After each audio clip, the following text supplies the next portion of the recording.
Divergence, neurodiversité, douance, haut potentiel, ce sont les thématiques que nous allons aborder cette semaine, à la fois pour ceux qui ont cette dénomination, mais également pour ceux et celles qui pourraient en bénéficier.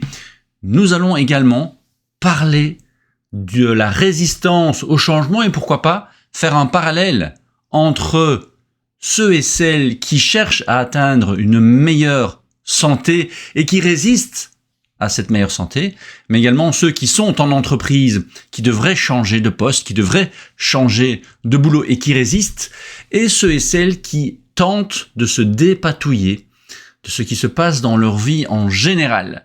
Tous ces sujets, eh bien, je vais les aborder avec Isabelle de Liège, que j'ai le plaisir de vous présenter dans cet épisode qui à la fois revient sur sa carrière, mais également sur son travail, ses études et ce sujet de la neurodiversité.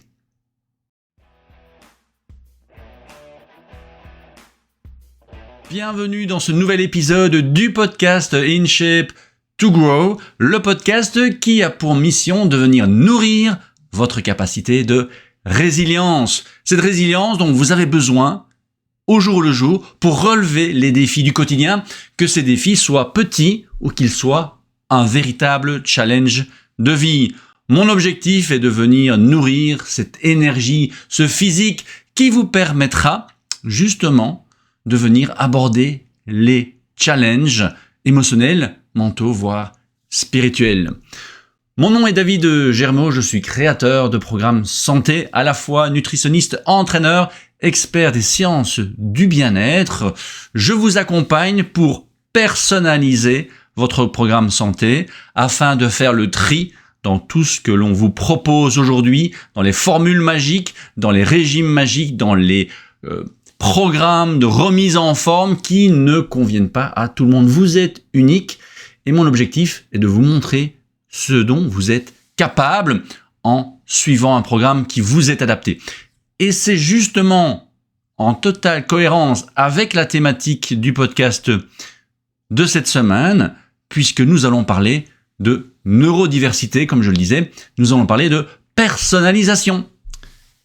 Je vous souhaite une excellente écoute et vous retrouve avec Isabelle dans quelques instants. Eh bien, bonjour Isabelle, comment vas-tu aujourd'hui ? Écoute, je vais super bien, David. Je suis heureuse d'être là avec toi aujourd'hui. Ben oui, tout à fait. Moi aussi, en fait, on s'est découvert récemment à travers la magie des réseaux sociaux. Et dans mon précédent interview, j'en parlais également. C'est vrai qu'aujourd'hui, on a cette chance de pouvoir connecter avec des gens. Je me suis rendu compte que nous étions probablement, ben non pas très probablement, nous étions sur le campus de l'université de Louvain-la-Neuve dans les mêmes années. J'ai fait aussi 95-99. 95-99 pour nos amis belges. Enfin, nous sommes tous les deux belges aussi, mais à force d'être au Canada, finalement, je me suis mis à parler français, paraît-il. Mais on ne s'est jamais croisés. On aurait pu se croiser dans les soirées étudiantes. Je ne sais pas Non. si toi, tu sortais beaucoup. Moi, je ne sortais pas énormément, donc ça aurait été vraiment un coup de chance. Mais c'est à Peut-être qu'on s'est croisés, mais qu'on ne l'a pas su. voilà, exactement. Qui sait, qui sait. Euh, mais effectivement, c'est suite à différents posts on a pris contact et puis on a échangé et on a Oui, trouvé pas mal de points communs. Et donc, sur cette thématique de la résilience, de comprendre comment on fonctionne pour développer sa résilience, tu es spécialiste des atypiques et donc c'est ce qu'on va un petit peu discuter entre nous et voir un petit peu ce que ça veut dire et comment on peut finalement que l'on soit atypique ou pas atypique, comment on peut eh bien bénéficier de cette source de connaissances. Et donc, si tu me permets, avant de débuter sur cette thématique-là, j'aimerais bien revenir un peu sur ta carrière. vas-y, je t'en prie. Alors, tu as grandi, alors c'est marrant parce que je me suis rendu compte après, suite à ton interview, que tu as grandi dans la région de Liège, donc tu portes très bien ton nom. Exactement.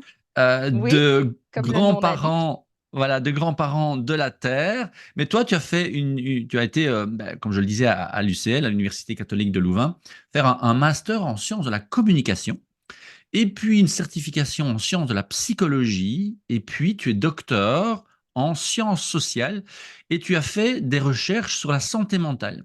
Et en particulier, Exact. corrige-moi hein, si je suis imprécis, sur l'intervention en réseau. C'est ça, hein? C'est ça, c'est tout à fait les structures plates. On dirait à la sauce d'aujourd'hui, le courant des organisations libérées, comment on fonctionne ensemble avec une structure qui n'est pas hiérarchique. Ben, c'est vrai que ça m'intéressait déjà dans les années 2000. C'est ça. Et c'est vraiment un sujet qui m'interpelle parce qu'après, tu en as parlé effectivement dans l'encadrement de la santé mentale. Et lorsque j'ai débuté ma carrière, dans le début des années 2000 également, j'avais vraiment à cœur de pouvoir travailler en réseau, donc de pouvoir référer mes clients qui avaient tous une demande de santé physique, puisque ça c'est mon domaine, que ce soit la nutrition, Mhm. l'activité physique, la récupération active. Mais voilà, je pense que un problème de dos, par exemple, peut venir d'un problème nutritionnel, d'un problème biomécanique, mais aussi d'un problème plus spécifique qu'un ostéopathe ou un acupuncteur pourrait régler. Ma première question serait, quelles sont les grandes difficultés ou les grandes découvertes que tu as fait durant tes recherches qui peuvent justement te servir aujourd'hui en tant que coach dans cette interaction? Parce que j'avais l'impression que sur le terrain, c'est pas si évident. Je réfère un client à un ostéopathe et l'ostéopathe va dire quelque chose à mon client qui n'est pas cohérent ou intéressant pour mon travail, par exemple. Je te donne un exemple concret. J'ai un jeune homme qui vient chez moi et je réfère à un ostéopathe. Et l'ostéopathe lui dit maintenant, tu lèves le pied sur le sport et tu n'en fais plus pendant quelques semaines. Évidemment, moi, ce n'était pas pour ça que j'avais envoyé mon client chez l'ostéopathe, puisque dans l'activité sportive, dans le mouvement, on peut faire beaucoup de choses. Et donc, est-ce que tu as, dans tes recherches, rencontré comme ça cette problématique de on a envie de travailler ensemble, mais en même temps, on aime bien ramener à soi ou comment est-ce que tu as analysé tout ça? Ah, ah oui, c'était pas simple du tout. Moi, j'y suis allée avec tout l'idéalisme de la jeunesse, persuadée que dans ces réseaux, de nouvelles pratiques innovantes étaient en train de s'inventer avec des structures plates, des rapports de pouvoir dont la hiérarchie était absente, comme je le dis, avec tout l'idéalisme et peut-être la naïveté de ce moment-là. Et c'est vrai que une des premières découvertes que j'ai fait et c'était presque une déconvenue, pour moi ça m'a déçue, c'était de constater que dans les pratiques des intervenants que j'ai accompagnés, un peu à la manière d'un anthropologue, tu vois, j'allais Oui, avec eux quand ils rencontraient les patients, les différents intervenants, euh, ben, j'ai pas trouvé la forme pure d'organisation plate en réseau qui était décrite dans les modèles. C'était plutôt une sorte de cohabitation des formes classiques d'organisation plus hiérarchiques où il y a des prises de pouvoir, il y a certains détenteurs de savoirs professionnels et certains savoirs qui sont plus valorisés que d'autres et on n'était pas dans l'égalité. Ça, c'était une chose que j'ai découverte. Et si tu me questionnes sur, tiens, qu'est-ce qui m'aide encore aujourd'hui, c'est assez amusant parce que dans les réactions à des posts que j'ai fait récemment sur les réseaux sociaux, je proposais récemment un café coaching express, l'idée de pouvoir permettre aux gens d'accéder à un coach sans nécessairement s'engager, sans nécessairement aller dans un cabinet. Enfin, l'idée un petit peu du bas seuil, qui est très connu dans un domaine tout à fait différent en santé mentale, comme les trucs de toxicomanie, hein. Il y a des centres à bas seuil où on ne pose pas d'exigences fortes pour les patients, on les accueille tels qu'ils sont. Eh bien, en fait, la collaboration, elle peut se mettre en place à partir du moment où moi je reconnais que mes compétences s'arrêtent là-bas. Ou même parfois peut-être même ma zone de génie, ma zone d'excellence s'arrête là-bas.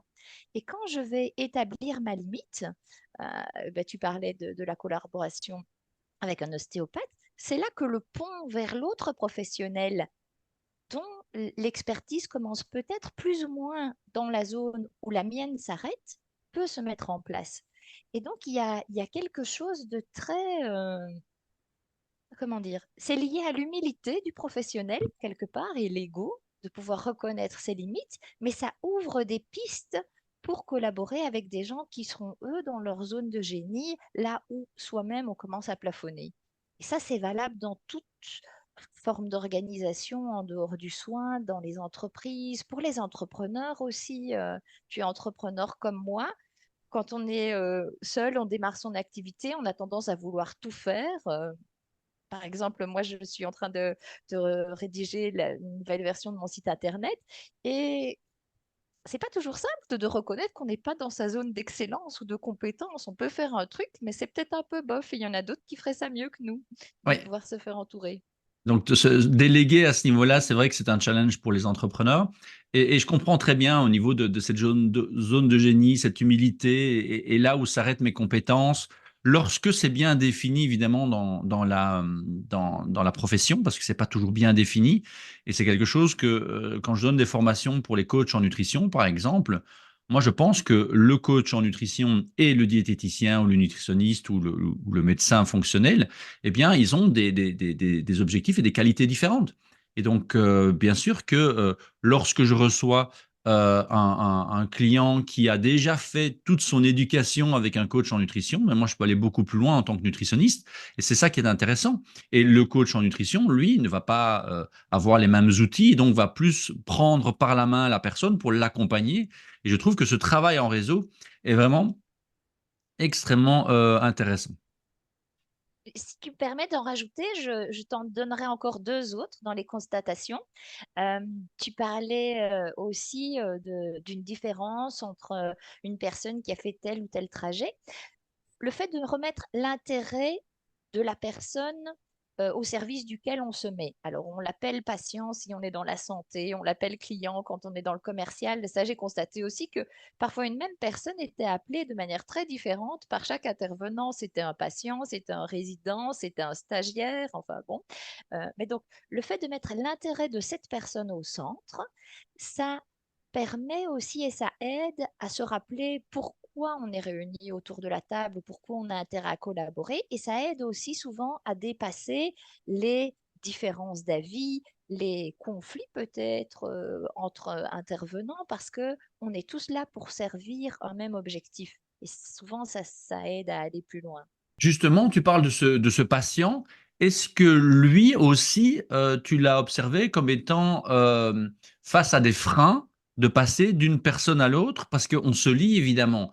Moi, je vois parfois, j'entends parfois des clients qui me disent ah, mais j'ai mon médecin et là, il n'est pas ouvert. Et je lui demande, mais pourquoi tu vas pas demander un autre avis? Ah, là, ça devient compliqué parce que c'est le médecin de famille, il me connaît depuis 15 ans.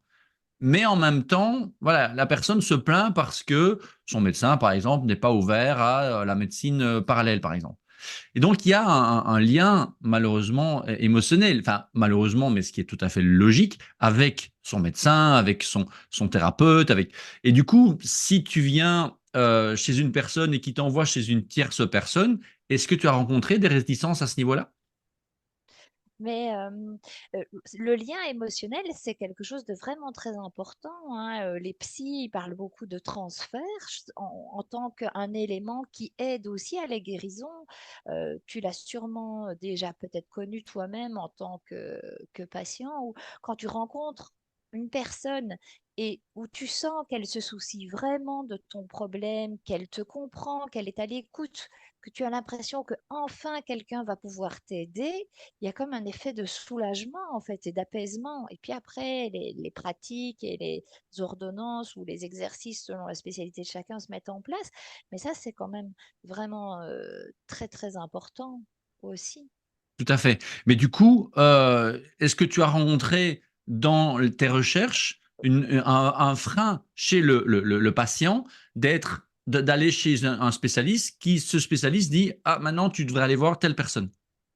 En tout cas, il y en a certains qui parlaient du tuilage. Et ça, j'aimais beaucoup cette idée. Tu vois, c'est comme une tuile qui, elle se pose un peu à moitié sur l'autre et puis elle va plus loin. Et puis on en rajoute encore une autre.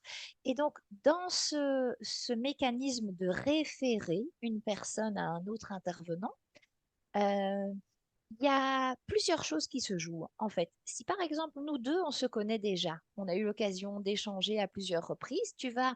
euh, parler d'un de tes patients à moi, il va tout de suite sentir en fait que la manière dont tu me parles, ça s'ancre déjà sur un fond de relation. Il va peut-être sentir si tu m'apprécies un peu ou si c'est juste comme ça et tu as une certaine opinion de moi dans le non-verbal. On fait passer plein de messages aussi, qu'on le veuille ou non, même en Exactement. essayant de rester professionnel. Et donc, je sais qu'il y avait une différence très, très importante entre dire vous devriez contacter un nutritionniste, ou bien voilà le Exactement. nom de Monsieur Dupont et son téléphone, ou bien dire vous pouvez contacter David de ma part, j'ai déjà eu l'occasion de lui référer plusieurs patients et j'ai totale confiance en lui. Et certains professionnels allaient même justement pour dépasser ces freins jusqu'à faire des échanges de personnel entre deux services. Ça, j'ai vu entre des services d'urgence et des services qui aidaient les gens dans leur milieu de vie, où il y avait des sortes de stages comme ça pour les professionnels pour aller un jour aux urgences et puis aller un jour dans le centre de réadaptation fonctionnelle. Et tout ça permettait un maillage, des liens plus forts en fait entre les professionnels et les experts, et tout ça au bénéfice du patient en fait. Parfois même, il disait, si vous voulez, donc il voulait référer à quelqu'un, si vous voulez, on peut faire venir la personne une première fois dans le lieu où nous, on avait l'habitude de se voir. Et donc, pour favoriser C'est justement ce ça. tuilage et ce passage de l'un à l'autre. Donc, tout ce qu'on appelle aujourd'hui aussi le réseau qui est important pour les entrepreneurs aussi, ou même dans les entreprises, tout ça fonctionne selon des mécanismes similaires en fait. Tout à fait. Tout à fait. C'est juste extraordinaire ce que tu viens de confirmer parce que c'est des choses que je ressentais, que j'avais envie de faire et que je fais depuis 20 ans, plus ou moins bien. Mais là, tu me confirmes qu'effectivement, dans des domaines beaucoup plus académiques, c'est effectivement un domaine de recherche, une thématique sur laquelle on s'intéresse.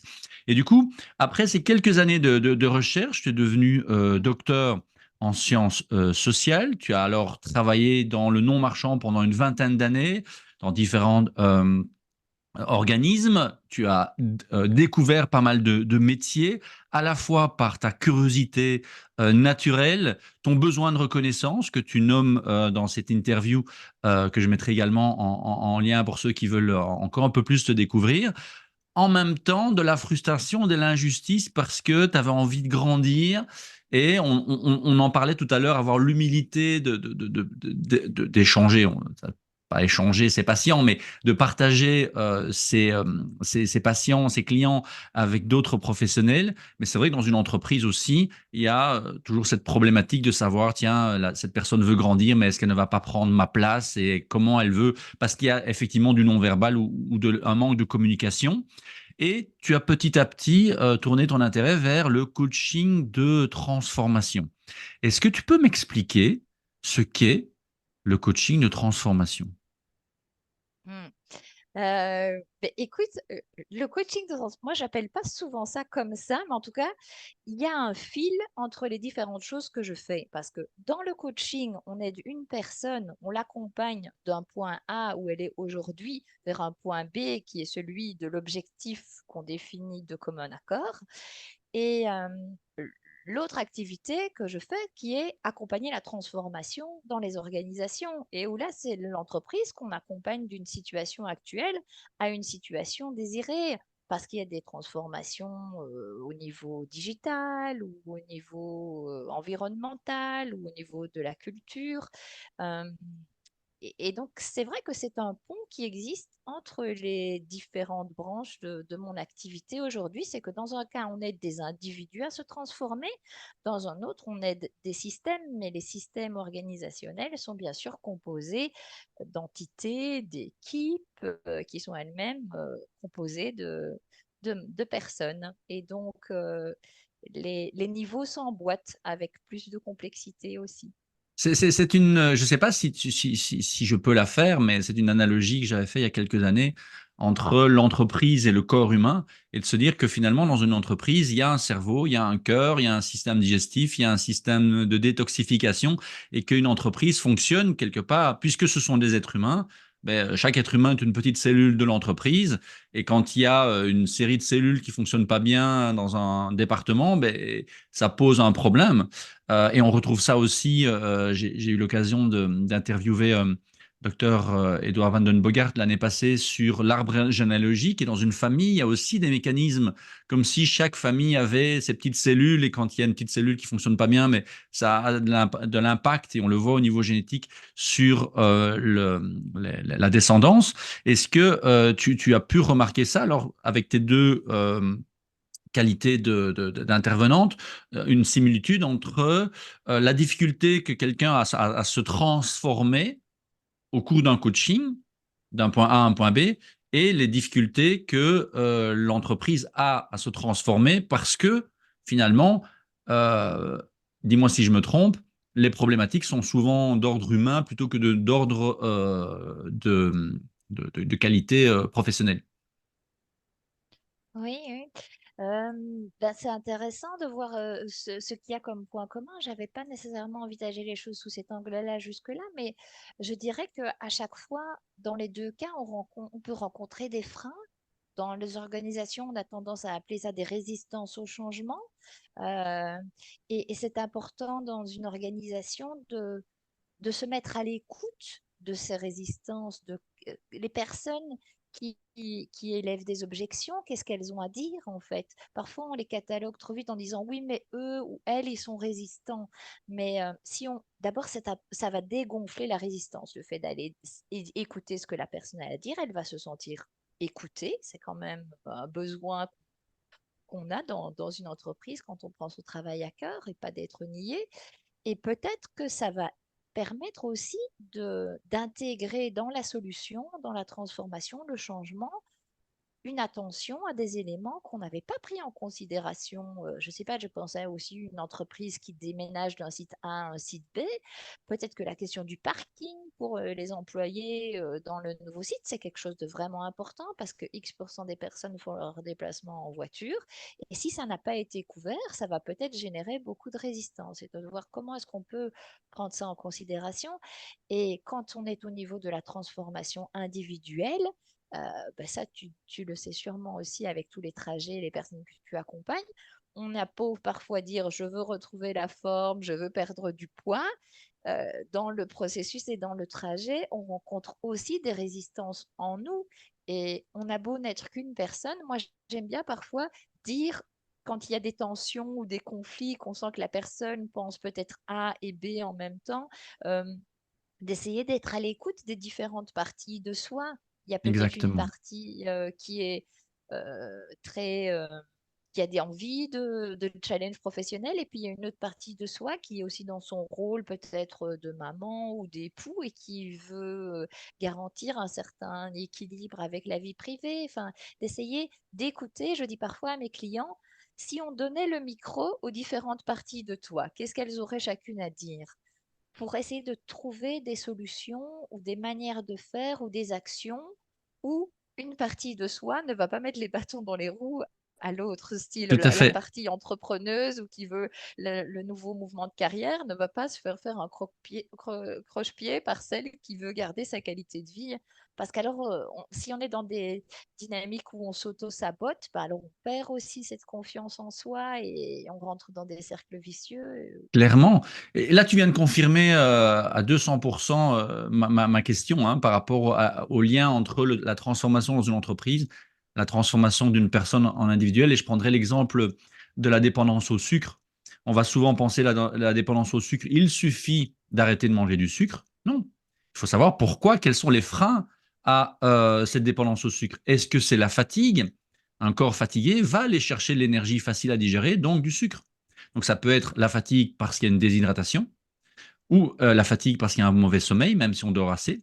Ça peut être aussi un lien émotionnel, c'est-à-dire qu'on a envie de cette petite touche sucrée parce que une petite douceur, c'est rarement un morceau de saucisson. Hein. Une petite douceur, c'est souvent sucré parce que ça a un lien très émotionnel. Donc ça peut être aussi donc pas du tout lié, je dirais, à la fatigue, mais à un problème plus émotionnel, à un lien, à un frein plus émotionnel. Et puis, il y a des personnes qui ont la dent sucrée, C'est d'un point Oui, de vue je t'ai génétique. entendu en parler et ça, j'avoue que c'est quelque chose que j'ai découvert grâce à toi. Je connaissais pas du tout. C'est très intéressant de se Oui, rendre parce compte de que à ça. partir du moment où aujourd'hui on met systématiquement du glucose, du sucre dans tous les aliments, ceux qui ont la dent Mm. sucrée doivent être d'autant plus attentifs à éviter les aliments transformés parce qu'ils vont stimuler cette récompense par le sucre dans tous les aliments. Si tu regardes sur une mayonnaise même d'origine biologique, il y a du glucose. Alors que si tu fais une mayonnaise maison, tu vas pas mettre de sucre dans ta mayonnaise.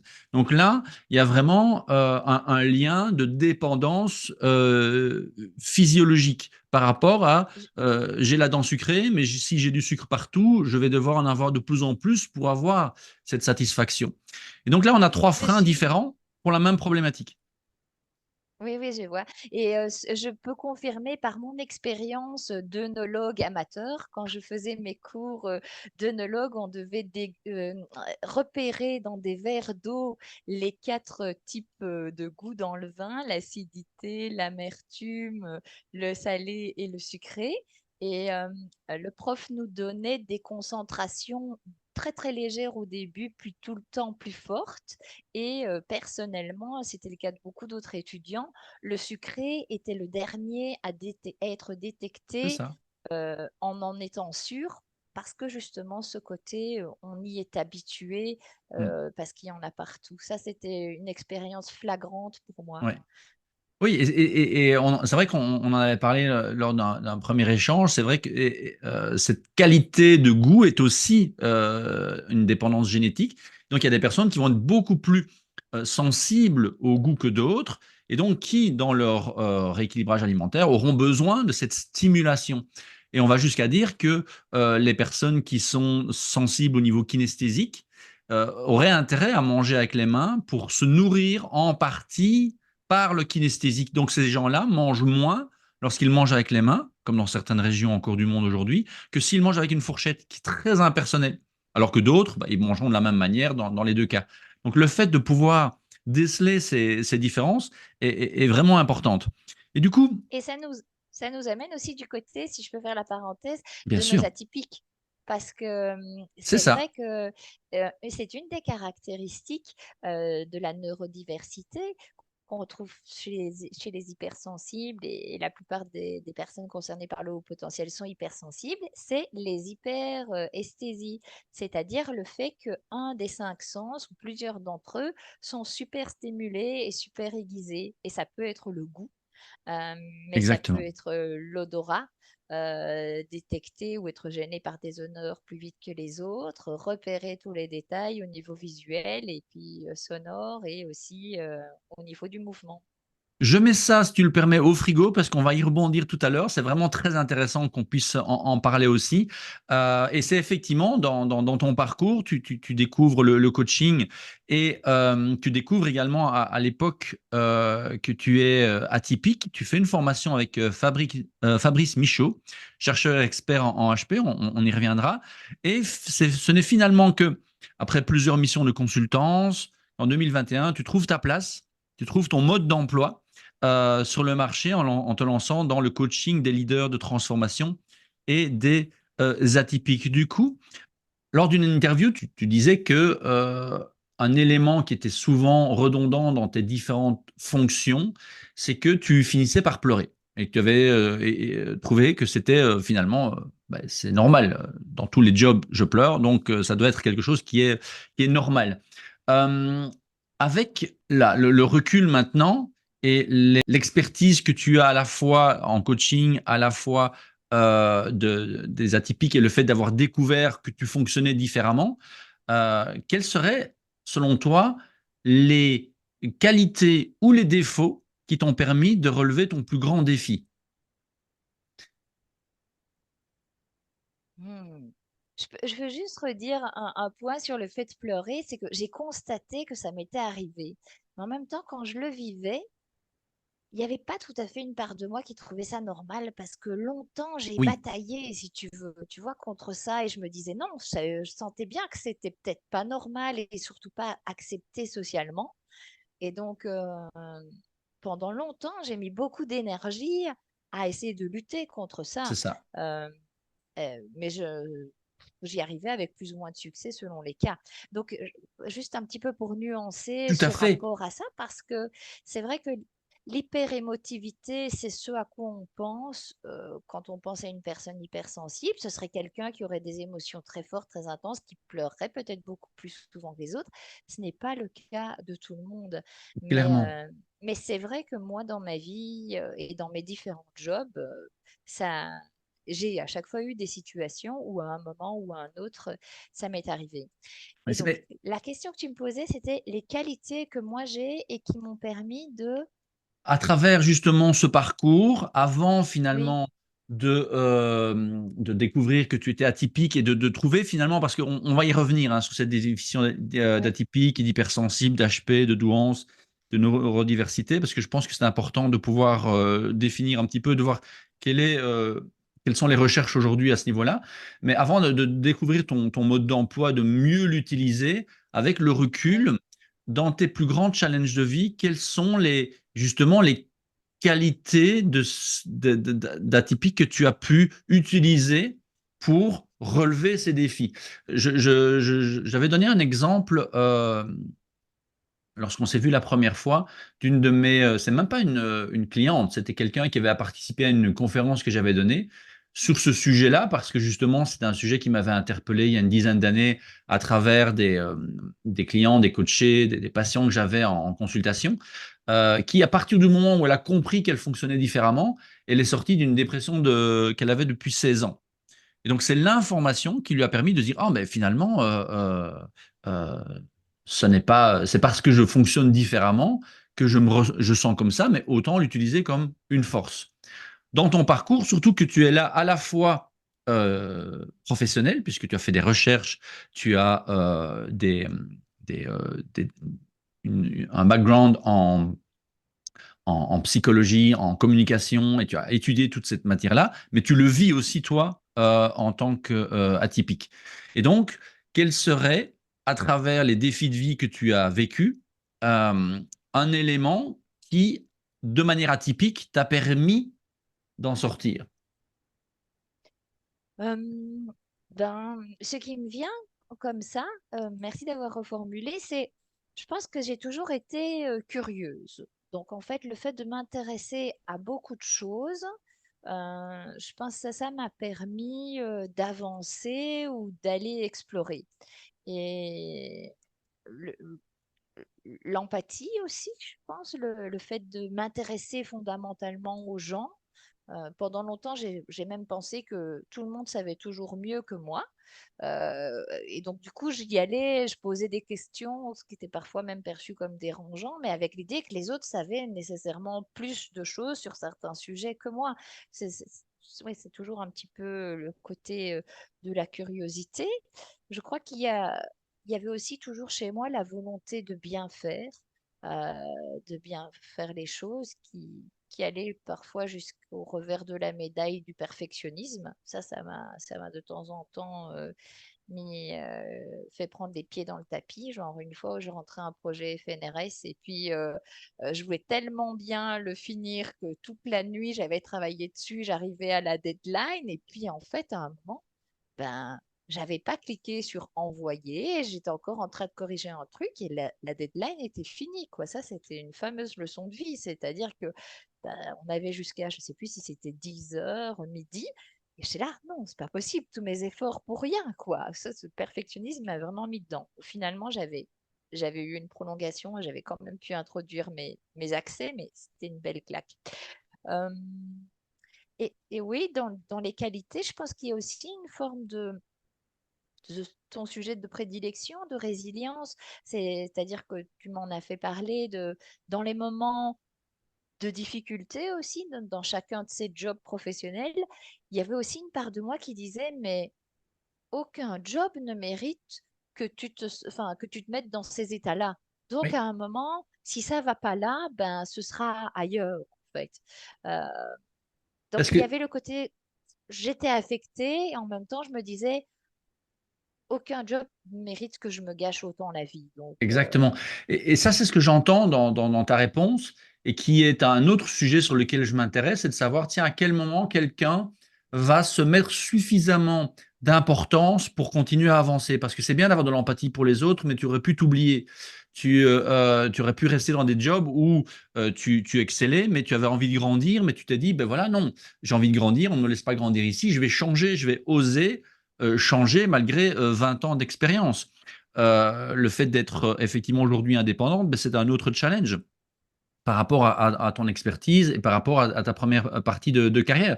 Parce qu'effectivement, tu aurais pu rester dans le domaine de la recherche, tu aurais pu rester dans les entreprises dans lesquelles tu travaillais.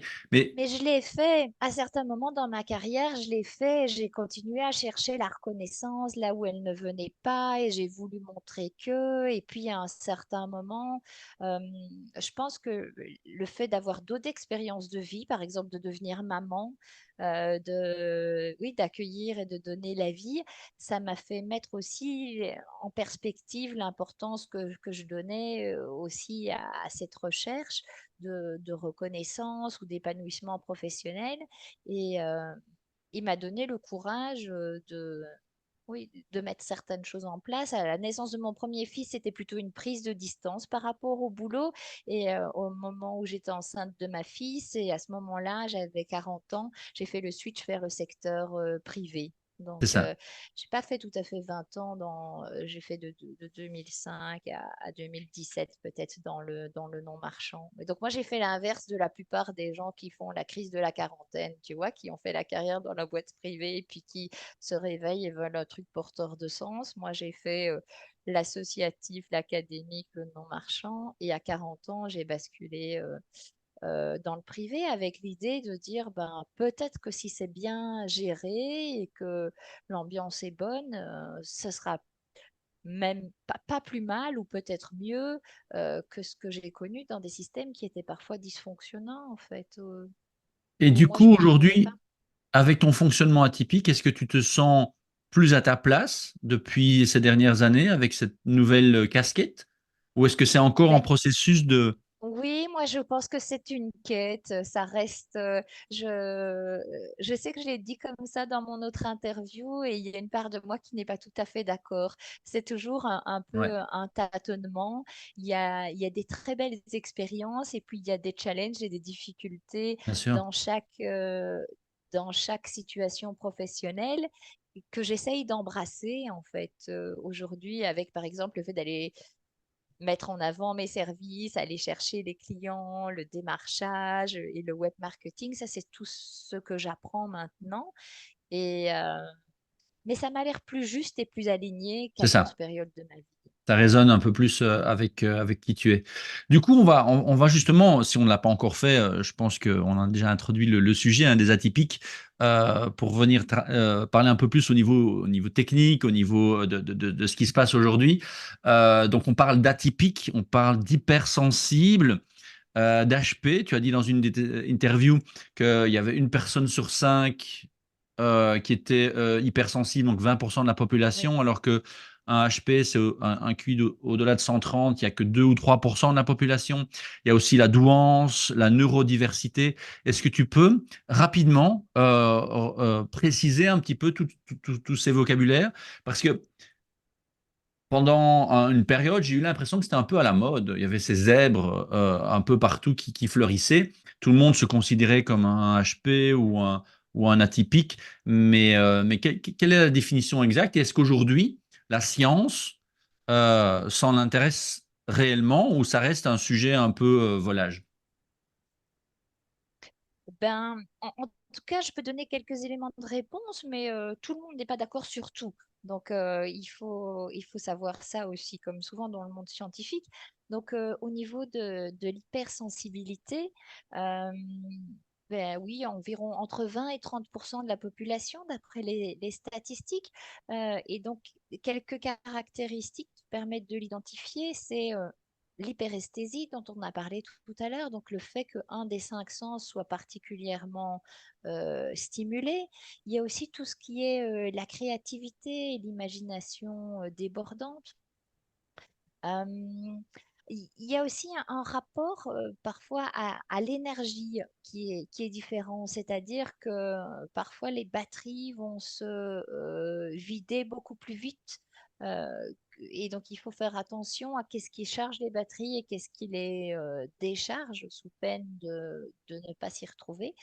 Euh, les hypersensibles peuvent par exemple vivre assez mal le fait, pour certains en tout cas, de se retrouver dans des grands groupes ou dans des environnements bruyants comme un restaurant ou comme même une fête de mariage. J'entendais Fabrice Midal témoigner à ce niveau-là. Donc, il y a plein de caractéristiques comme ça aussi. Il y a aussi celle de l'empathie dans le fait des relations aux autres, être très ému peut-être ou ressentir très fort ce que les autres ressentent et, euh, et à leur place.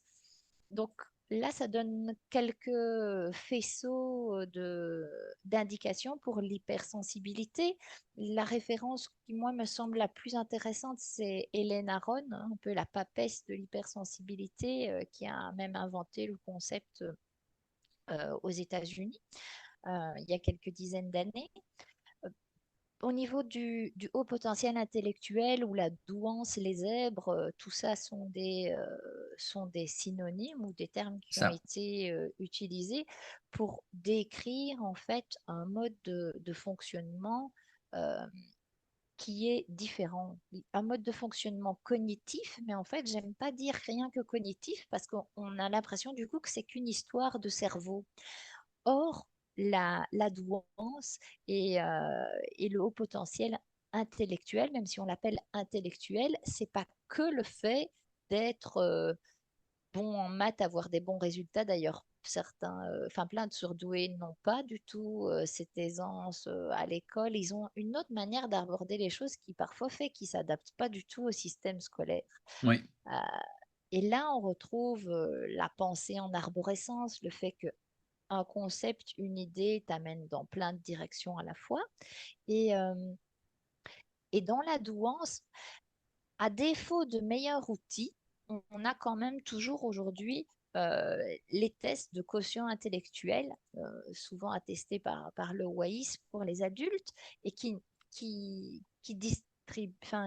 analysent l'intelligence et la répartition dans l'ensemble de la population. Et ça se répartit selon la fameuse courbe de Gauss, celle qui est en forme de cloche, où il y en a beaucoup au milieu, et puis un petit peu aux extrêmes bas et un petit peu aux extrêmes supérieurs. Et donc, pour être un peu caricatural, ben, la douance, c'est plutôt le petit peu qui est aux extrêmes supérieurs quand on fait ces tests de QI. Mais là aussi, il faut être assez, comment dire, prendre les choses avec des pincettes. C'est vrai que Fabrice Michaud, qui m'a formé notamment au potentiel intellectuel, lui, il aime distinguer, et j'aime aussi son approche des choses, les HQI, c'est un peu technique, mais les hauts quotients intellectuels du HPI, haut potentiel intellectuel. Qu'est-ce qu'il veut dire par là? C'est qu'en fait, il y a certaines personnes qui ont un mode de fonctionnement tout à fait classique et conventionnel.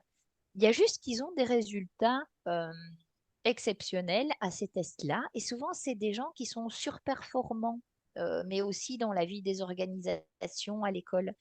Mais eux n'ont pas du tout le vécu de décalage, l'impression de ne pas avoir les codes, euh, ce sentiment parfois un peu d'extraterrestre qui caractérise la plupart des zèbres ou des hauts potentiels intellectuels. Et je trouve que ça, c'est une nuance intéressante. Et quand moi je l'ai découverte, c'était ce qui m'a donné l'impression d'arriver, je ne sais pas, sur une île ou un truc où on t'explique enfin un peu les choses, en C'est fait. ça. Parce que quand tu n'as pas les codes, tu essayes de comprendre, mais il te manque une clé de lecture. Et ça, c'est intéressant aussi de se penser les choses en disant, mais la douance, surdoué, haut potentiel amène toujours l'idée que il serait plus que les autres, en Oui. fait. Et ça met tout le monde mal à l'aise, je pense. Ça met les personnes concernées mal à l'aise. Par rapport à ça, ça empêche beaucoup de gens de se reconnaître dans la Mm. notion parce qu'ils veulent pas être plus. Ça met les autres mal à l'aise aussi en disant mais ils se croient plus que nous, alors que c'est juste une manière différente d'aborder les Différente. choses.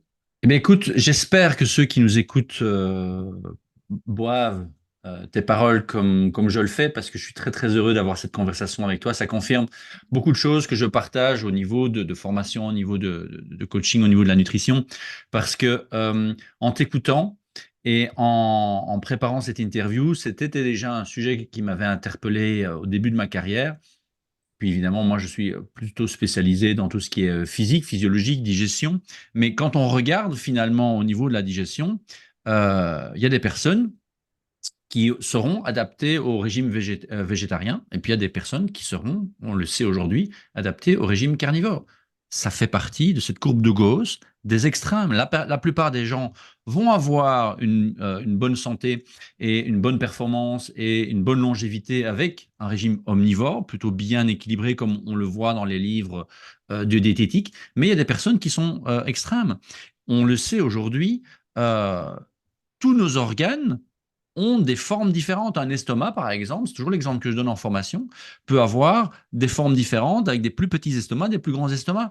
Mais quand on sait que ce sont les cellules de l'estomac qui produisent les substances pour l'acide gastrique pour digérer les protéines, eh bien, on peut comprendre qu'un Esquimau va consommer 90% de protéines et de lipides et va être en excellente santé, alors que dans d'autres régions du monde, si tu donnes la même quantité de protéines, ils vont tomber malades.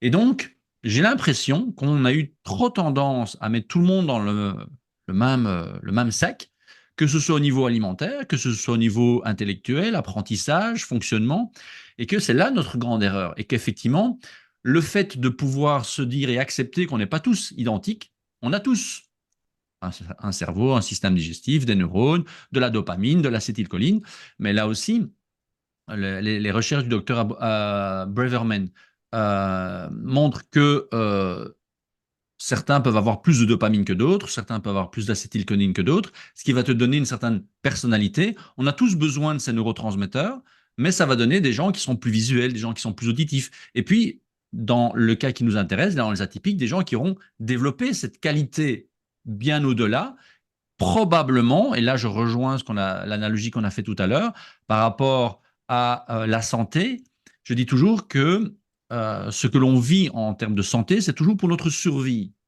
C'est-à-dire que si on a une dépendance au sucre, eh bien, il y a certainement une raison qui est normale. C'est pas anormal d'être dépendant au sucre. Si tu trouves la raison pour laquelle tu dépends du sucre, si c'est parce que tu es fatigué, si tu es fatigué, tu as besoin de sucre pour survivre.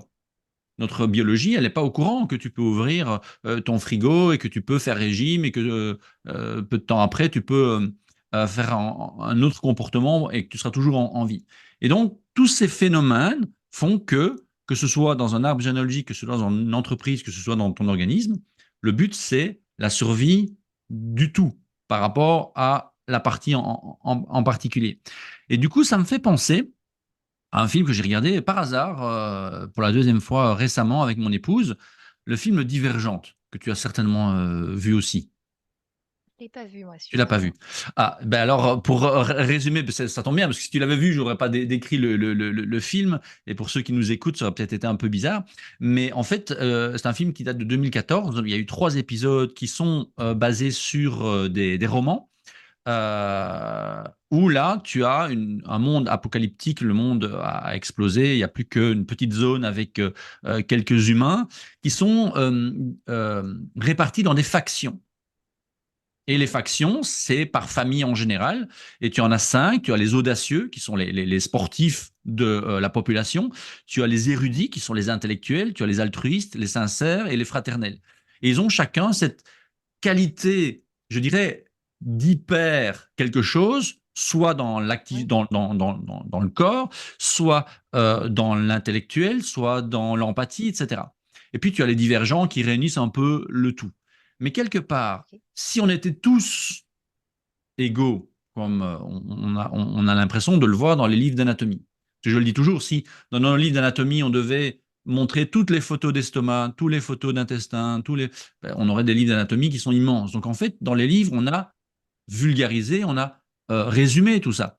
Et l'erreur que l'on fait, c'est de se dire que tout le monde fait partie de cette moyenne. Mais si on part du D'accord. principe qu'on est tous différents dans toutes les moyennes, Que ce soit au niveau de la digestion, parce que la nutrition, moi je me bats depuis 20 ans, depuis que j'ai découvert la typologie métabolique, et on le voit, on le sait, hein, en ayurvédique ou Oui, en ayurveda, en médecine chinoise, il y a des typologies différentes. On n'est pas tous pareils. À partir du moment où on comprend au niveau physique, au niveau digestif, au niveau émotionnel, au niveau intellectuel, déjà à la base, on fonctionne différemment. Et puis qu'avec notre parcours de vie, on va développer certains euh, phénomènes de survie, ben, on peut comprendre qu'effectivement, on est tous pareils dans le sens où on est tous différents. Si on est 8 milliards d'êtres humains, on est 8 milliards de personnes différentes. Et c'est ça qui me semble être intéressant dans notre conversation aujourd'hui sur ce thème de résilience par rapport à notre quotidien qui est aujourd'hui un challenge. Hein, parce que vous vivez une situation qui semble être relativement anxiogène en Europe. On le vit moins ici au Canada par rapport à la politique internationale, mais on le vit quand même. On l'a vécu très différemment durant la pandémie. Je suis parti au Canada en août 2020, donc c'était entre deux lockdowns. Et donc, je vivais une situation ici et j'avais tous les contacts en Belgique qui vivaient une autre situation. Et je sentais que c'était vraiment, même si c'était une situation mondiale, c'était fort différent.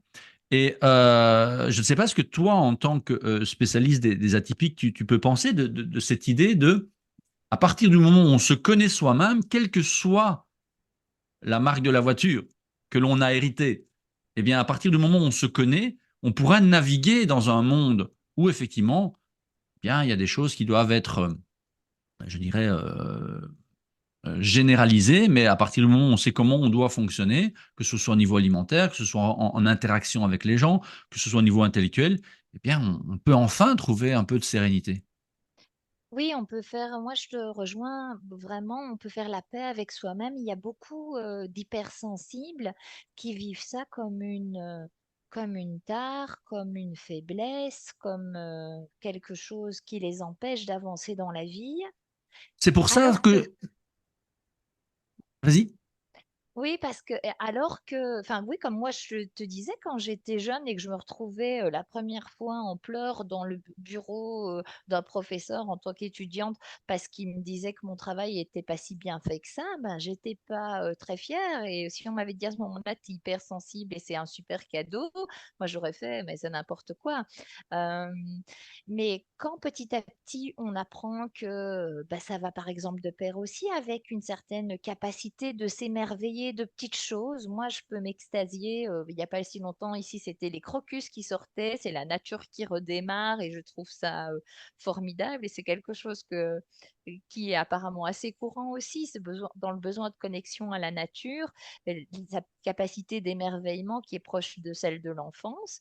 Bah, c'est quelque chose de très beau et le fait de connecter à sa vulnérabilité, ben, ça nous permet des connexions très, très authentiques avec les autres, en fait. Tout à fait.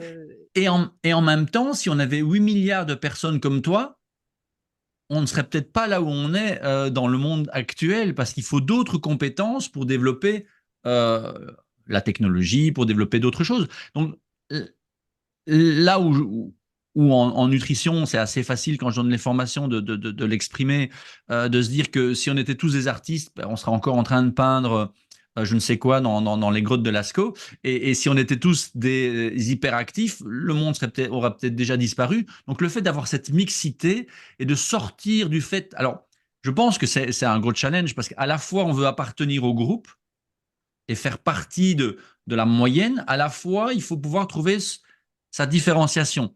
Et c'est là, je pense, le plus grand défi qui est probablement plus important pour les atypiques parce que ben, ils font partie de cette courbe de Gauss un peu plus à l'extrême. Mais ça fait partie du paysage et de la diversité humaine. Et ce qui est intéressant, c'est de penser que aujourd'hui, on le perçoit avec les codes de notre société Mais peut-être qu'à d'autres époques ou dans d'autres cultures, les choses sont perçues différemment. Moi, j'ai lu plusieurs fois que les hypersensibles, dans les tribus plus primitives, étaient souvent les conseillers des puissants, des rois ou des chefs ou autres, parce que plus connectés à leur intuition. J'en ai pas parlé tout à l'heure, mais c'est vrai que la connexion à l'intuition, de ressentir des choses sans nécessairement pouvoir toutes les comprendre ou les expliquer. Et une intuition qui se trompe rarement. Et on dit parfois Clairement. l'intuition, c'est ce que notre corps sait déjà, alors que la tête n'a pas encore tous les cerveaux. Il y a des perceptions qu'on a eues, sans rentrer nécessairement dans quelque chose d'ésotérique, euh, et qui font dire que ben ça, c'est une qualité intéressante, mais qui, dans la culture occidentale aujourd'hui, où on est dans la performance, les KPI, les objectifs, on en parlait en off avant de commencer, dans une espèce de délire de toute puissance et de tout contrôler, le risque zéro, bah, ce n'est pas très très valorisé, l'intuition. Quand on dit à un décideur, mais écoute, je le sens pas, il faut pouvoir développer, argumenter, et si on n'arrive pas à aligner les arguments, euh, à moins que le décideur soit lui-même quelqu'un de très intuitif, ben, on risque de parfois de ne pas être écouté.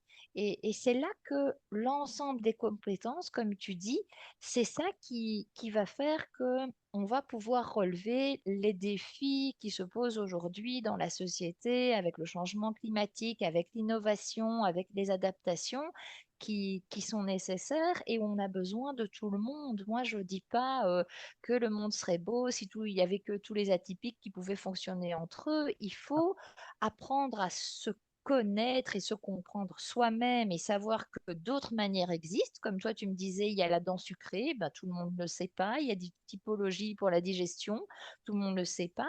Et on n'est pas obligé de devenir aussi spécialiste que toi de la nutrition, mais de savoir qu'il y a d'autres manières de fonctionner et que c'est OK, et qu'on a du coup à en tenir compte dans nos interactions les uns avec les autres. Ben là, je crois que le monde fonctionnerait vachement mieux quand on intègre ça.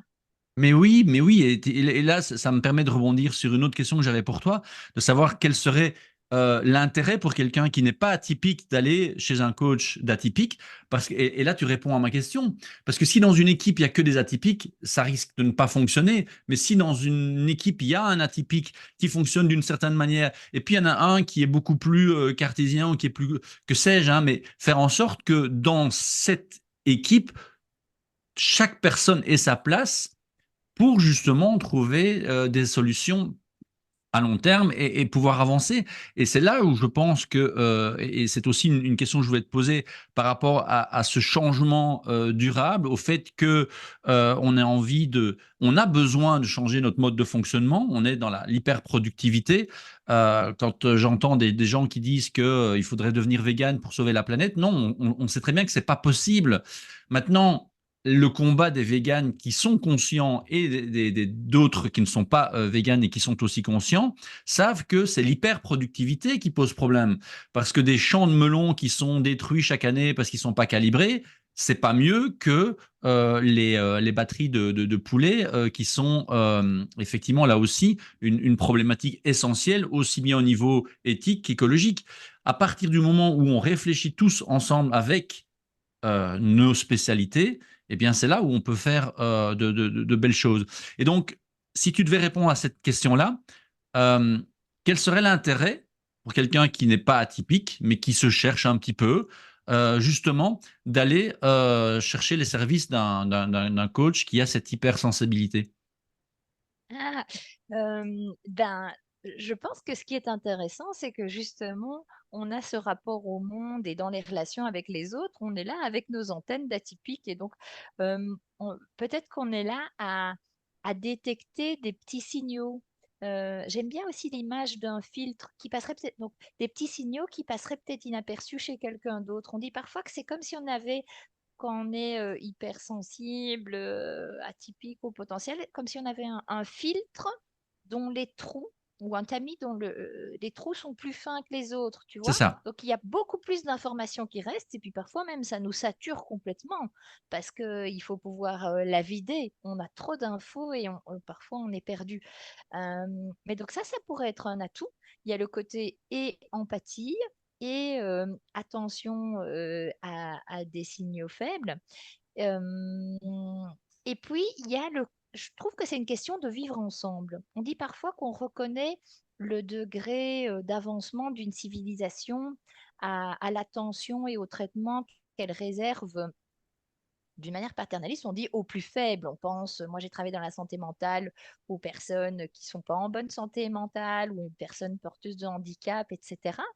Euh, mais comment est-ce qu'on intègre dans notre mode de fonctionnement le fait de fonctionner avec des gens qui ne sont pas tout à fait dans la norme, qu'ils aient des compétences au-dessus de la moyenne, de la norme de Gauss du QI ou en dessous? Comment on intègre? C'est une question de vivre ensemble en fait. Et quand moi je connais et je comprends, je peux mieux vivre avec les autres. Voilà. Mais oui, tout à fait. Et là, c'est vraiment intéressant ce que tu dis parce que ça résume un petit peu ce que je voulais que l'on discute justement sur cette thématique de résilience atypique et de pouvoir fonctionner ensemble en réseau, qui est vraiment quelque chose qui est passionnant. Parce que finalement, qu'est-ce que la norme? Puisque selon la grille de lecture, on peut tous être atypiques d'une manière ou d'une autre, pas spécialement au niveau intellectuel, mais au niveau digestif, au niveau physiologique, au niveau, que sais-je, physique.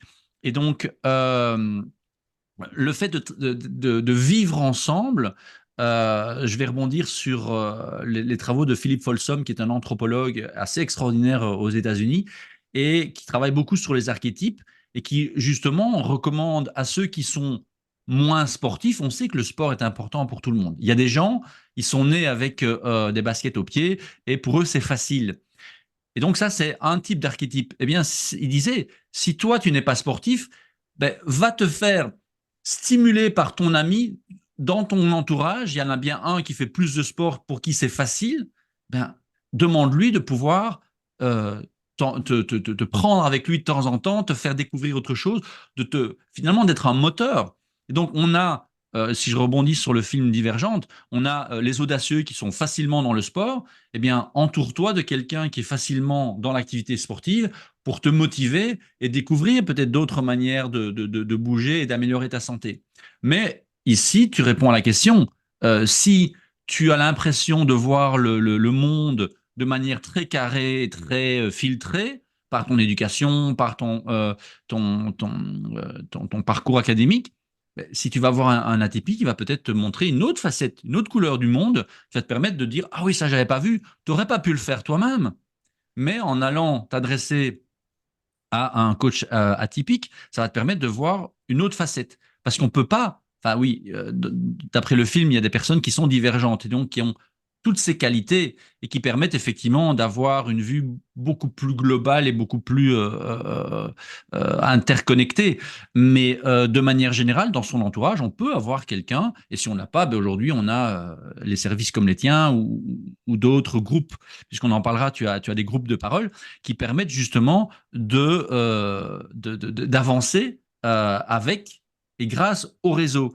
Et donc, c'était la dernière question que je voulais te poser avant de te demander quelques conseils. Est-ce que c'est une caractéristique des atypiques de faire des liens comme ça dans toutes les directions et est-ce que c'est pas ça finalement, mais je pense qu'on y a déjà répondu un peu, la capacité d'avoir un changement durable, de se dire aujourd'hui on a fonctionné d'une certaine manière, on a eu des avancées technologiques, si on veut pas détruire notre planète, parce qu'on a quand même des impératifs assez à court terme pour les prochaines générations, c'est justement en oubliant la moyenne et en se disant on est tous atypiques, ou en tout cas utilisons, comme tu l'as dit, les personnes avec des profils atypiques, parce que on n'est pas tous atypiques, c'est une vulgarisation, un raccourci que j'ai fait, mais autant utiliser les forces de chacun pour avancer dans le même bateau, parce que Noé, il avait qu'un seul bateau. Hein.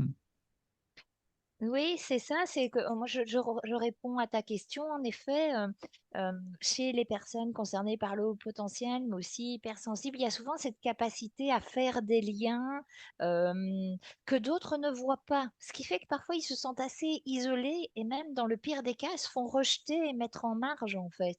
Et donc du coup, ça revient à ta question précédente, c'est vraiment important de cultiver cette forme d'ouverture et de connaissance parce que sinon on parce que c'est rassurant d'être dans le même moule, de Mm. penser de la même manière. Parfois, on se prive des approches qui sont trop out of the box, même si on dit souvent dans les organisations qu'on veut des solutions différentes, mais on a du mal à les accueillir. J'en Oui. discutais avec des facilitateurs qui veulent être plus inclusifs. Parfois, on ne se rend pas compte de ses propres biais. Et c'est en essayant d'accueillir des solutions plus disruptives qu'on va, je pense, trouver des solutions qui marchent euh, pour les challenges complexes qu'on a. Oui, Est-ce que j'ai donc répondu à ta oui, tout question? à fait, tout à fait. Et c'est donc vraiment aller dans l'ouverture. Ça, je dirais que c'est un travail de chacun, de pouvoir accepter de ne pas être sportif dans l'âme ou avoir une vision divergente ou être hypersensible et de pouvoir faire appel à l'équipe, comme je dis souvent, hein, s'entourer de personnes qui pourraient, que ce soit pour la santé, que ce soit pour la carrière, que ce soit pour un challenge de vie, sortir des sentiers battus. Ou Et parfois être à l'inverse très structuré. On n'a pas beaucoup parlé de tout ce qui est neurodiversité et atypie, par exemple. Il y a aussi tous les troubles du spectre de l'autisme. Par exemple, chez ces profils-là, on va trouver des gens qui ont un besoin de cadre assez fort et prégnant. S'il n'est pas assez présent, ça va être assez insécurisant. Mais j'ai rencontré une personne qui travaille dans les sociétés de surveillance et qui m'a confirmé qu'ils font appel à des personnes qui ont ces caractéristiques pour faire l'analyse des images vidéo. On les utilise aussi parfois pour trouver les bugs dans les programmes ou dans les jeux vidéo parce que ce côté très rigoureux et systématique que tout le monde n'a pas. Moi, par exemple, là, je pleure quoi, si tu me demandes de faire ça et ça va me demander beaucoup d'énergie et je ne serai pas la meilleure personne. Mais eux l'ont un petit peu de manière innée. Et donc là, on revient un peu sur la discussion du départ et on reboucle avec l'idée du réseau. Utiliser les talents, les compétences spécifiques de chacun pour les besoins qu'on a exactement. aujourd'hui. Et donc, parce on pourrait comme ça parler tous les deux pendant des heures, et je pense, et j'espère que ceux qui nous écoutent sont encore là. Si tu avais trois conseils, là, tu viens d'en donner un premier, hein, c'est effectivement de faire appel au réseau, que vous soyez atypique ou pas, de sortir un peu de la boîte, de se dire, tiens, j'ai une problématique, qu'elle soit de santé, qu'elle soit liée à la carrière, que ce soit liée à la gestion des émotions. Euh, euh, dans quelle direction puis-je aller? Et est-ce que un coach atypique ne pourrait pas me donner une vision un peu différente? Mais est-ce que tu aurais deux autres conseils par rapport à ta spécialité à donner, soit aux personnes qui vivent ce décalage avec leur entourage, la norme, même si on a essayé de la redéfinir aujourd'hui, et éventuellement ceux qui ne le sont pas? Ben, ce qui me vient comme ça, c'est le, la bienveillance. Ça peut avoir l'air un peu très basique, mais le fait de ne pas être jugeant, d'avoir toujours une intention positive à l'égard de la personne, ben, ça va nous aider dans toutes les situations. En fait, quand on est confronté à une personne atypique ou tout simplement une personne différente, et ça rejoint aussi les témoignages. J'ai commencé à interroger des atypiques en leur demandant mais de quel style de management vous avez besoin et dans quel cas est-ce que ça se passe bien. Et on se rend compte que ça se passe aussi souvent bien dans les petites structures, les PME, etc., où il y a peut-être il y a plus de place peut-être à l'humain ou à ce bon sens simplement de accepter, adapter à quelqu'un un peu différent. On a besoin de ses compétences et on fait avec et on intègre que dans les grosses structures où tout est beaucoup plus normalisé, standardisé, etc. Et donc bienveillance Et envers son interlocuteur, mais aussi envers soi-même. Exact. Donc là, je pense que pour les atypiques, c'est vraiment important d'apprendre à développer une relation à soi qui soit douce et bienveillante. J'aime bien l'image de se parler comme à son meilleur ami, Oui, parce que parfois le discours intérieur, euh, surtout boosté par le perfectionnisme, il peut être assez dur, assez jugeant, euh, assez, «Oh, mais regarde, t'es conne, t'as encore fait ça de travers», et on l'a pensé et c'est déjà là. Alors que un ami nous dirait pas ça, en c'est fait. ça. Moi, j'aime bien le donner le conseil aux gens. J'ai repris ça de Clotilde Dussolier qui disait: «Trouvez-vous un petit nom gentil». Oui. Et de l'utiliser pour se parler à soi. Parce que quand on commence une phrase gentiment, je sais pas moi, euh, ma louloute, moi j'appelle parfois mes enfants comme ça, ben, c'est difficile de lui dire une crasse derrière, puisqu'on commence déjà par là. Donc la bienveillance, ça vaut vis-à-vis de soi et vis-à-vis des autres. Ça, me- ça- Et je rebondis là-dessus, ça me fait penser à un auteur, et j'ai pas la mémoire des noms malheureusement, une auteure que j'aime beaucoup qui a écrit un livre sur la part sombre des guerriers de lumière. Ça fait très ésotérique, mais alors que c'est une psychologue et elle parlait justement du bus. Toi, tu es la conductrice du bus et derrière, tu as tous tes personnages. Tu as la personne timide, tu as la personne atypique, tu as la personne et elle demande de donner un nom et de voir ce que chaque personnage de soi a déjà donné comme bénéfice et de pouvoir l'utiliser au bon moment. Le perfectionniste en toi, ben, il sera utile à certains moments, mais parfois il faut le faire taire. Donc c'est effectivement intéressant de leur donner des noms et de pouvoir avoir ce discours intérieur, peut-être pas un discours réel, parce que sinon on risque d'être pris pour des fous quand même, si on commence à se parler à soi avec plusieurs prénoms, mais d'avoir cette bienveillance envers toutes ces parties de nous. Mhm. Et le troisième conseil, je pense que je donnerais, ça va pas t'étonner non plus, je pense, c'est la connaissance de soi. En fait, en apprenant à mieux se connaître, et ça peut être quand on découvre qu'on est hypersensible, qu'on est au potentiel pour les personnes qui sont concernées et pour les autres aussi, ben, on sait plus orienter sa vie en fonction. Moi, par exemple, je sais que j'aime vraiment la découverte et les nouvelles sensations. Ben, quand je fais en sorte de pouvoir en mettre dans ma vie à différents moments, je sais que c'est plus joyeux et que ce sera C'est plus ça. chouette. Et donc de pouvoir un petit peu orienter sa vie, c'est pas nécessairement des grandes choses, hein.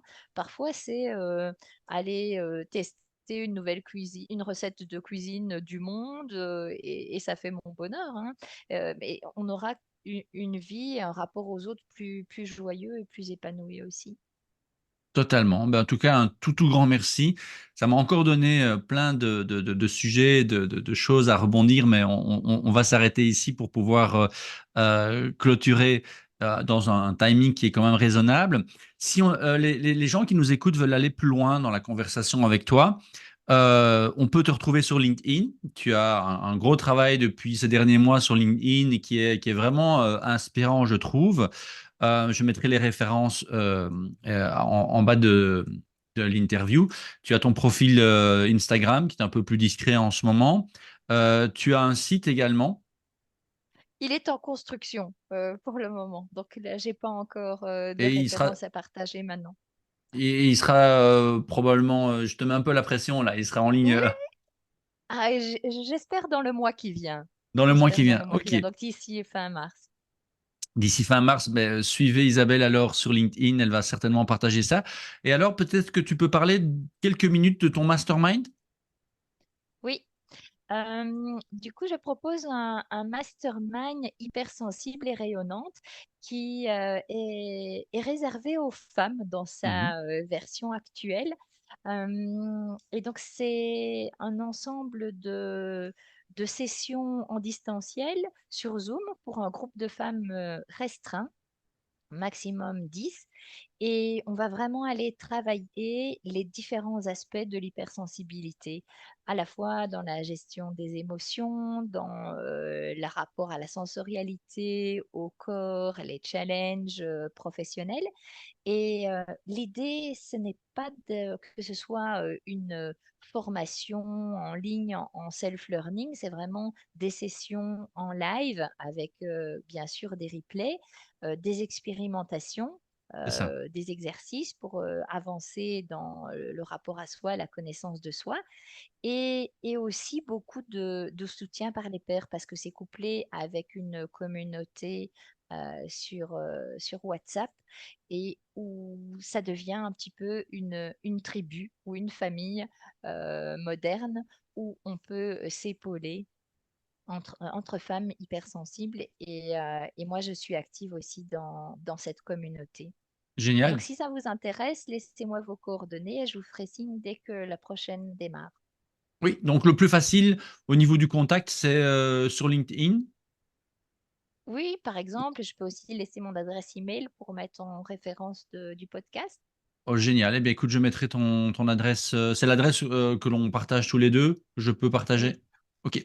oui. Je la mettrai. C'est vrai que ce sera plus facile parce que LinkedIn, il faut le temps que on devienne amis sur le réseau. Ça peut prendre un peu plus de temps, mais excellent. Mais écoute, Isabelle, ça a été vraiment enrichissant. Je suis très content que l'on ait pu se croiser sur les réseaux, faire cet échange à ton initiative en premier, et puis rebondir sur ce podcast. J'espère que ça a été un bon moment pour toi aussi et qu'on pourra encore avoir d'autres interactions à l'avenir. Oui, merci beaucoup, David. C'était à la fois très riche et je te le disais la première fois. Autant parfois les réseaux sociaux ont demandé beaucoup de moi en termes d'oser me montrer, parler de moi et c'était pas toujours très confortable. Autant ce sur quoi il débouche parfois, comme aujourd'hui entre nous, je trouve ça assez magique en fait, d'apprendre à connaître quelqu'un en lisant son profil, en lisant ce qu'il écrit, en commençant à interagir et puis en rajoutant un zoom et puis qui sait peut-être aussi un jour de l'interaction en 3D. C'est une manière très post-moderne d'aujourd'hui d'apprendre à connaître les gens et on peut s'en sentir très proche en étant à des milliers de kilomètres. Donc ça, je trouve ça waouh et merci de m'avoir donné l'opportunité de glisser dans les oreilles de tes auditeurs. Eh bien, c'était un grand plaisir et j'espère que vous en avez autant profité que moi. N'hésitez pas à continuer la conversation avec Isabelle, en tout cas à la suivre sur les réseaux, on l'a dit, hein, les réseaux justement, travaillons en réseau, je pense que c'est vraiment essentiel aujourd'hui.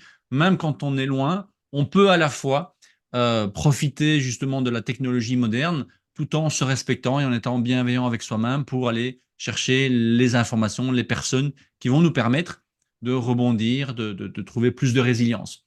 Je vous souhaite une excellente fin de journée et je vous donne rendez-vous dans un prochain épisode. Prenez soin de vous.